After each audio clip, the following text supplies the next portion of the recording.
bit of detail. It's especially with the samatha practice. Does take quite a bit of time to get this particular side of the meditation practice together. It's a very, I would say, it's quite a sensitive, quite a fragile state of mind that you actually develop on the samatha side. The wisdom, one's wisdom faculty, say from beginning to intermediate to advanced, I'd say it's much easier. But the samadhi practice, it's much more fragile. You actually have to protect it to a much greater degree. Especially with the level of sensory input, especially with what the lay disciples have to deal with, and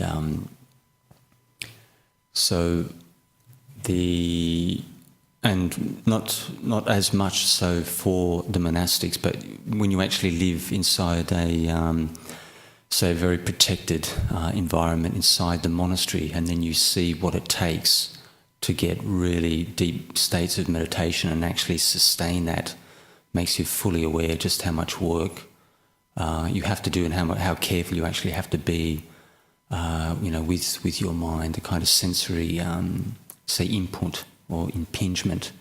You have to be quite selective about the things that possibly you read or you study because of the intellectual stimulation, the kind of people that you talk to, if they annoy you or bring up feelings of aversion, which you can carry for days on end. So all these opposing states of mind, that you find within the samatha practice, they lie within the realm of the five hindrances, but I won't go into that because it's a subject. It's virtually like a long talk in itself.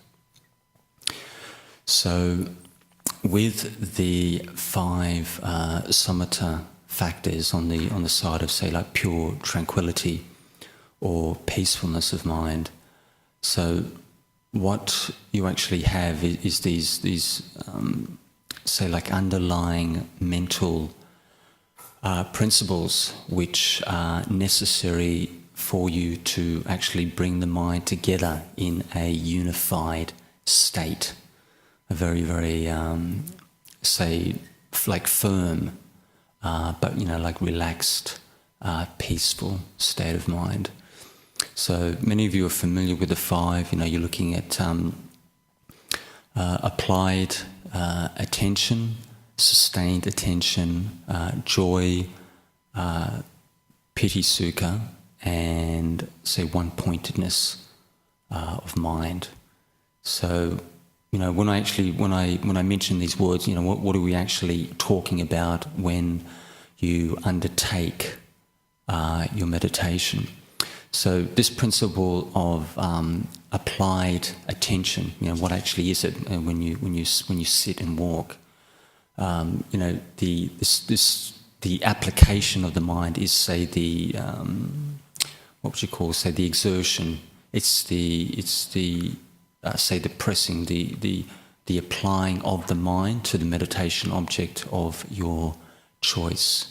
And naturally, there's a half a dozen different tools you can use within the samadhi practice at any time, and each person, they will see which particular technique is most conducive, at any particular session, because your mind is very, very changeable. So you have to keep swapping and changing with different objects to get good results. So applied attention is the first, say, the initial application of the mind, and you've got that when you actually experience the meditation object as a process, as an experience. Your awareness like knows that thing, that breath, that sense of loving kindness, that perception of emptiness. There's awareness. Once you lose the awareness, that factor is no longer there because you've lost your meditation object completely. So that's just the initial point. And then the second one is sustained attention, and what that means is by continually maintaining one's focus, continually maintaining awareness the meditation object that you're using, that's when you can say, you've got sustained application of the mind. And so that's continuous awareness of the breath, of the loving kindness, of any kind of principle of perception, any kind of,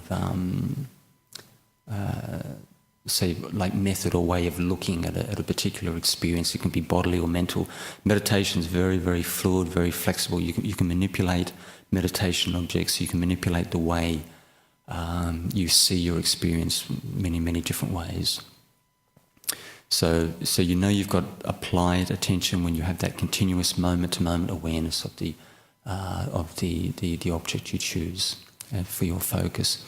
And then what actually happens over time, naturally it takes, it could take, so for example, especially you will see this largely on like a weekend retreat format, or if you're a person who meditates absolute minimum, say 30 minutes to an hour every day, and then you are actually sitting and walking long enough where one's mental energy starts to build with the object, because you actually have to apply energy as you're focusing on your meditation object. That mental energy starts to build in the mind, and that as that energy like rises up and increases, it becomes you get the experience of say like rapturous feeling, an increase of energy on the mental level, and naturally feelings of you actually feel physical rapture running through the body. We can actually tie in with the one's say flow with the chi networks. So I know a particular person who had a very, very brief but quite really very, very quite a very, very strong experience. They were meditating till late, I say after midnight, and they started to get a bit dozy, and then they laid down and they kept watching the breath, and they were in like this kind of in-between state where their attention was there on the breath, but they were just incredibly relaxed, just that point before the person loses say peripheral awareness and goes into a sleep state.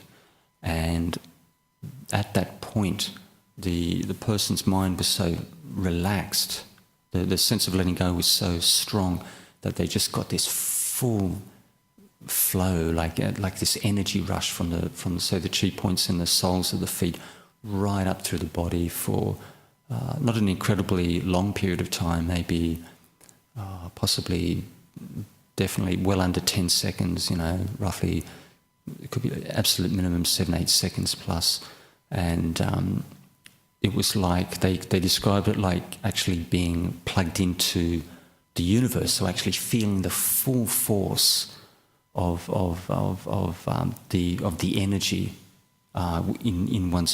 within say the natural world, being able to actually pass through your physical body, and then with that flow state, that energy flow moving up through the body and then up through the spine, and then actually reaching the mind, and then the mind exploding into light. So you've got that correlation where the letting go is so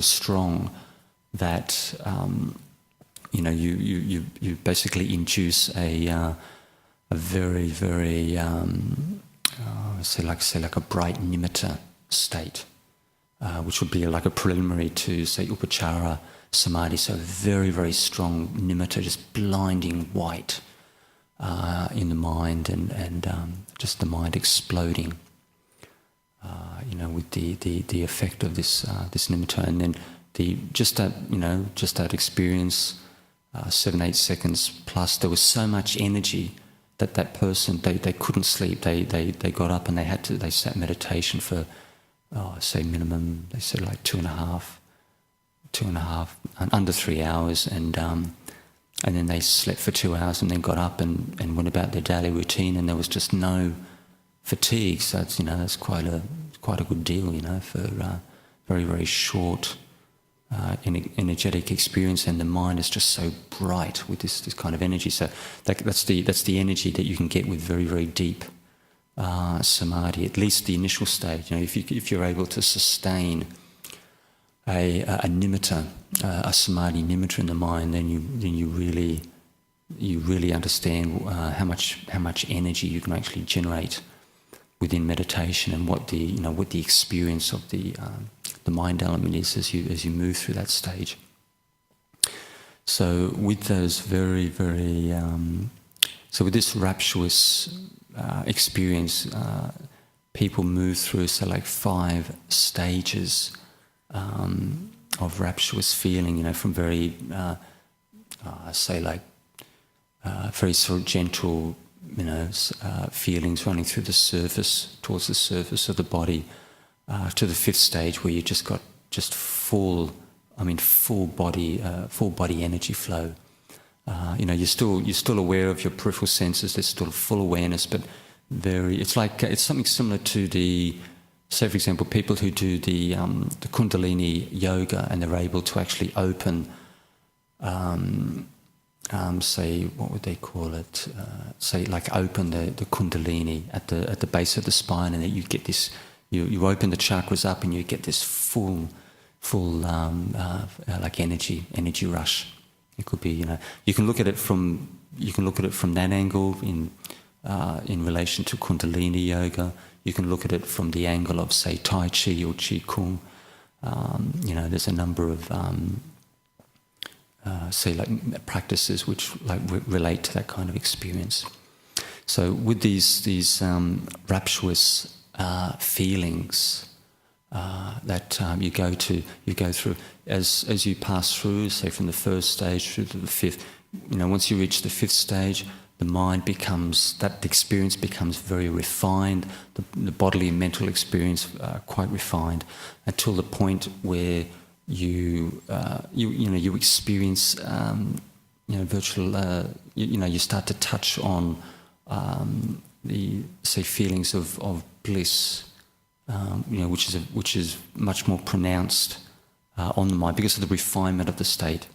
It's a very pronounced mental state, and then from when a person starts to experience the mental bliss, you usually find that they've either very, very close, or they've got the nimitta actually in the mind's eye, and the piti sukha, that very refined happiness actually draws you in. Actually draws you into the mind, into what they might call, say, full concentration, or say like full unification of mind. So you're using your initial object. Especially loving kindness is very good to induce that kind of state. The breath, they're both very refined objects. Some people can do it with the hard cookie practices, like the very coarse objects, like things like death, contemplation of death, and the body contemplation. But you usually find people, they've got to have some kind of propensity, some kind of disposition. It's quite possible they could have developed that as a skill in maybe possibly the past life or the one before. So when they work with that object, again, they can get quite good results with it, even though some people may find it quite coarse in nature. These people, they can get very, very strong feelings of joy and bliss occurring in a very short period of time. So that last factor, that gathering together, that unification is where the one's attention gets, like, through the sheer power of the bliss, the seductiveness of the bliss, gets drawn in. One's mental attention gets like drawn into the mind, drawn into say oneness, maybe what the Christians might call say unification of God, or what the Muslims might say like oneness with Allah. They may describe it as a very what do you call it? Say like a very, like, say like a very personal so like God-orientated kind of experience, but in reality it's a mind experience, very pure, blissful mind experience. But they may personalize it with their, with the God of their choice, and you see this this kind of experience in virtually all the major religions of the world. They have an understanding of this state, but they describe it in a different way. So what we'll do is start with the because I want to put a bit of emphasis on this sustained attention. This is something I've had to pay more attention to lately. I was using a very broad focus for about 5-6 years, but the samadhi just wasn't strong enough. So what I want you to basically do is to, within the meditation, as we move through the meditation, is to sustain attention continuously on the breath or the loving kindness. I'll just talk you through the format. And because in order to really suppress the hindrances, in order to get this mind quiet, you're going to have to use a degree of, say, like comfortable force, possibly, especially at the beginning stage, to the intermediate. If you can't let go of the thinking process very easily, you have to sustain attention to really get this mind quiet, and use your wisdom practices as the say like a higher principle to problem solve, to remove obstructions. But it's good to see how quiet you can get your mind by this continual application. So, because the breath and the loving kindness, they are the best ones to work with. If you're looking at the samatha practice, we'll spend most of our time on that, and we'll just sort of do a variation on a theme as we move along. And so what we'll start with is we'll just with the beginning instructions, just get yourself in a comfortable position with your back upright, head upright but comfortable. Make sure you can breathe into the full chest, and there's nothing tight around the throat, the waist, knees, and around the elbows. And we'll start with the loving kindness, say at least 5 to 10 minutes. So what I want you to do is, with this kind of approach, with the mantra formulation, we use a mantra formulation of your choice using keywords which are important to you, and then you do the mantra continuously with absolutely no spaces between the words. So with the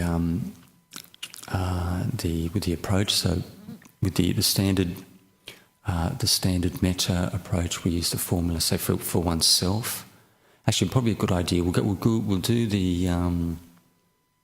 I think it'll work quite well. We'll do the full range. We'll move from oneself, and we'll go out to all beings, and then we'll couple it with the breath, and that will give you the best results, the best feel, because you want to be able to induce those feelings of joyfulness and bliss, hopefully.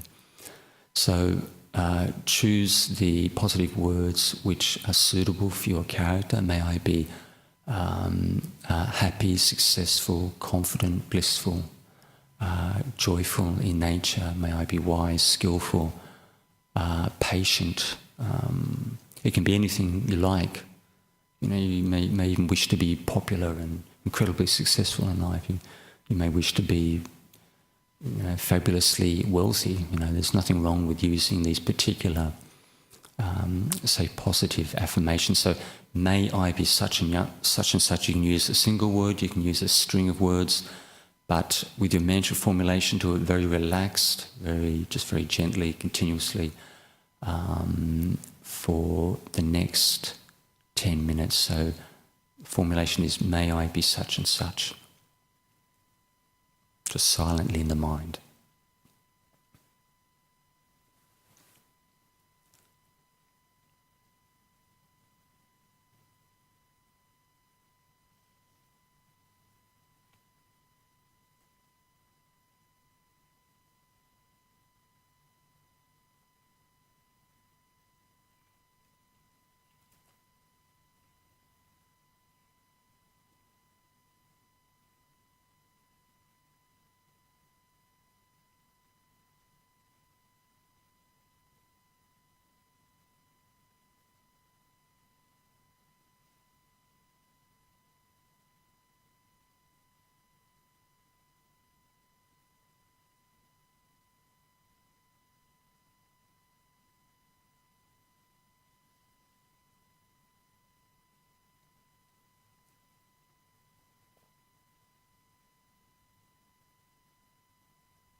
So now I want to introduce the breath meditation. I want you to watch the breathing cycle between the throat and the belly button. Just watch the breath in the full chest section, and then we'll increase the range of the loving kindness. So choose a person who's close to you, a close friend, and whatever good qualities you wish for that person, just adjust your mantra format accordingly. But as you keep the mantra going continuously in a relaxed way, I want you to focus on both the mantra and the breath meditation in the full chest together, roughly for the next 10 minutes.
you still find you have thoughts intruding into the meditation process, just stop for at least 15 to 20 seconds or so and examine that particular thinking process, that mood, and come to an understanding of that, something which needs to be addressed or worked out.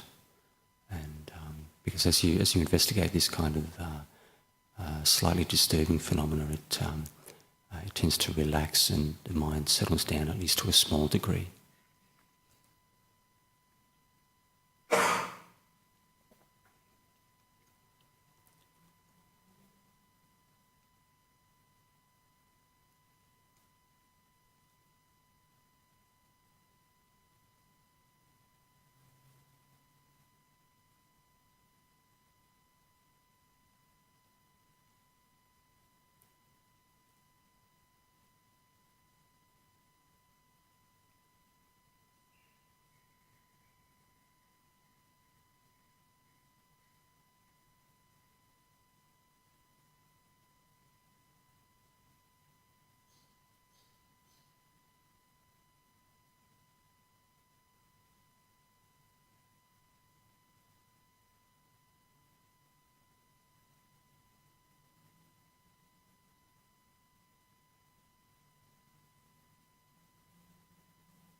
So with the loving kindness, I want you to now go out to a neutral person, somebody you neither love nor hate. Just a person you feel maybe just quite neutral, ambivalent towards. And whatever good qualities you wish for that person, please do so, maintaining sustained attention. But now with the breathing cycle, I want you to narrow it down and drop down to the abdomen and watch the sensation of breathing at the level of the abdomen as you keep this loving kindness going continuously.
So we'll take the metta out a bit further. If you can choose a person that you say dislike to a small degree, not necessarily you hate or can't stand them, but maybe a person that you don't necessarily get along with or see eye to eye.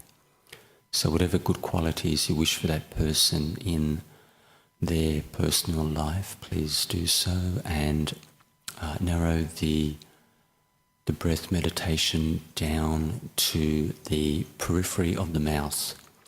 So as you just focus on the lips around the mouth and watch the breathing cycle right on the edge of that focus. It's quite a comfortable focus, not doesn't give you excessive tension in the face or between the eyes. And keep the mantra going continuously together for the rest of the session.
As this loving kindness gets stronger, just see if you're able to place your attention on that feeling of metta that you've been generating.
So we're coming towards the end of the session. So just reflect back, see if you see any change in the peacefulness in your attitude towards yourself and towards others.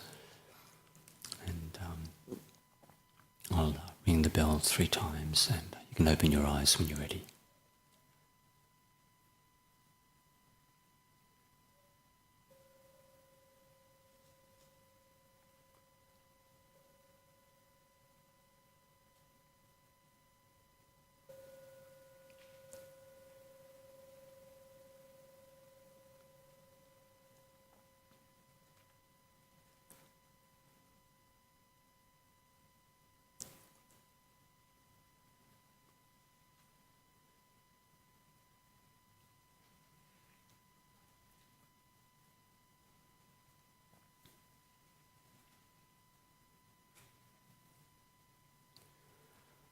Anybody have any questions on the meditation at all?